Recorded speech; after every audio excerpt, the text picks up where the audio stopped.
Hello everyone, आप में से कई लोगों का सपना होगा यूपीएससी एग्जाम को क्रैक करना। तो हम आज सही अप्रोच और रोड मैप के साथ आपको बताएंगे ताकि आप अपने सपनों को साकार कर सकें। याद रखें, यूपीएससी परीक्षा को पास करना कोई आसान काम नहीं है, लेकिन समर्पण, कड़ी मेहनत और रणनीतिक दृष्टिकोण से आप सफलता प्राप्त कर सकते हैं। यहाँ एक रोड मैप है जिसका अनुसरण करके आप यूपीएससी के पाठ्यक्रम को कवर कर सकते हैं। First, start with the basics. प्रत्येक विषय की बेसिक और फंडामेंटल कॉन्सेप्ट से शुरुआत करें। यह आपको एक मजबूत नींव बनाने और आपको अधिक उन्नत विषयों के लिए तैयार करने में मदद करेगा। Second, download the UPSC syllabus. आधिकारिक यूपीएससी वेबसाइट पर जाएं और नवीनतम पाठ्यक्रम को डाउनलोड करें। सुनिश्चित करें कि आपको प्रत्येक विषय में शामिल विषयों और उपविषयों की स्पष्ट समझ है। Third, identify the important topics. प्रत्येक विषय में सबसे महत्वपूर्ण विषयों और उपविषयों की पहचान करें। इससे आपको अपने अध्ययन योजना को प्राथमिकता देने और परीक्षा में अधिक वेटेज वाले क्षेत्रों पर ध्यान केंद्रित करने में मदद मिलेगी। Fourth, create a study plan.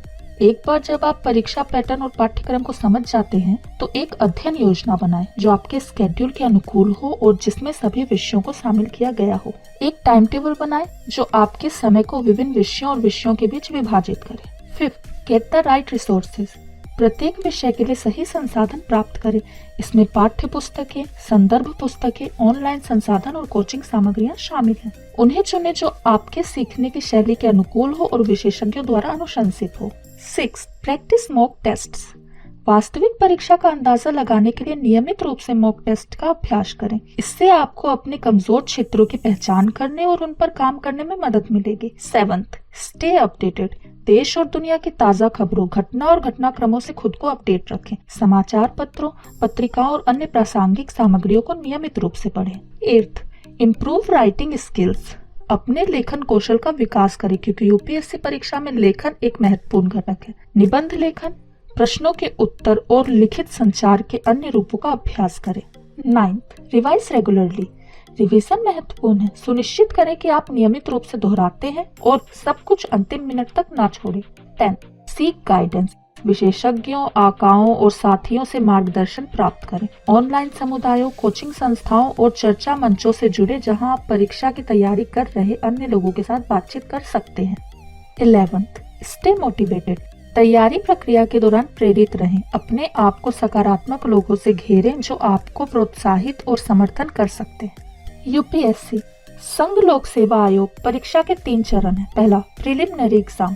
प्रारंभिक परीक्षा में 2 पेपर होते हैं, सामान्य अध्ययन पेपर 1 और सामान्य अध्ययन पेपर 2। लोकप्रिय रूप से सिविल सेवा एप्टीट्यूड टेस्ट, जिसे सीसेट के रूप में जाना जाता है। दोनों पेपर ऑब्जेक्टिव प्रकार के होते हैं और अगले चरण के लिए उम्मीदवारों का चयन करने के लिए स्क्रीनिंग टेस्ट के रूप में कार्य करते हैं। दूसरा, मेन एग्जाम।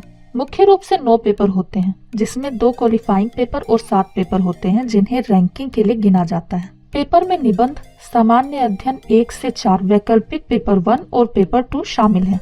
मुख्य परीक्षा एक वर्णनात्मक प्रकार है और उम्मीदवारों को निबंध लिखने, प्रश्नों के उत्तर देने और लिखित संचार के अन्य रूपों की आवश्यकता होती है। तीसरा, पर्सनैलिटी टेस्ट। मुख्य परीक्षा उत्तीर्ण करने वाले उम्मीदवारों को व्यक्तित्व इंटरव्यू के लिए बुलाया जाता है। यह चरण उम्मीदवारों के समग्र व्यक्तित्व, ज्ञान और प्रभावी ढंग से संवाद करने की क्षमताओं का आंकलन करता है। यूपीएससी का दायरा विशाल है और इसमें सब्जेक्ट और टॉपिक की एक विस्तृत श्रृंखला है। परीक्षाओं को सिविल सेवाओं के लिए उम्मीदवारों के ज्ञान, योग्यता और समग्र उपयुक्तता का परीक्षण करने के लिए डिजाइन किया गया है।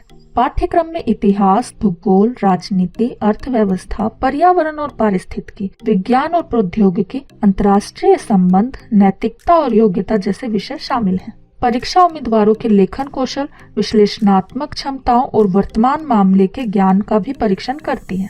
यूपीएससी परीक्षा पास करने से उम्मीदवारों के लिए भारतीय प्रशासनिक सेवा यानी आईएएस, भारतीय पुलिस सेवा आईपीएस, भारतीय विदेश सेवा आईएफएस और अन्य ग्रुप ए और ग्रुप बी सेवाओं में शामिल होने के अवसर खुल जाते हैं। यूपीएससी परीक्षा का दायरा सिर्फ नौकरी तक सीमित नहीं है, बल्कि यह देश की सेवा करने और समाज पर सकारात्मक प्रभाव डालने का अवसर भी प्रदान करता है। आशा करते हैं आज आपने कुछ नया सीखा होगा। अब समय है विदा लेने का। उससे पहले आप सभी से रिक्वेस्ट है कि वीडियो पसंद आई है तो लाइक करें, अपने दोस्तों के साथ शेयर करें और हमारे चैनल सॉल्यूशन एंड ट्रिक्स को सब्सक्राइब करना ना भूलें। हम जल्द ही मिलेंगे किसी अलग और नए टॉपिक के साथ जो कि आप कमेंट करके भी सलाह दे सकते हैं।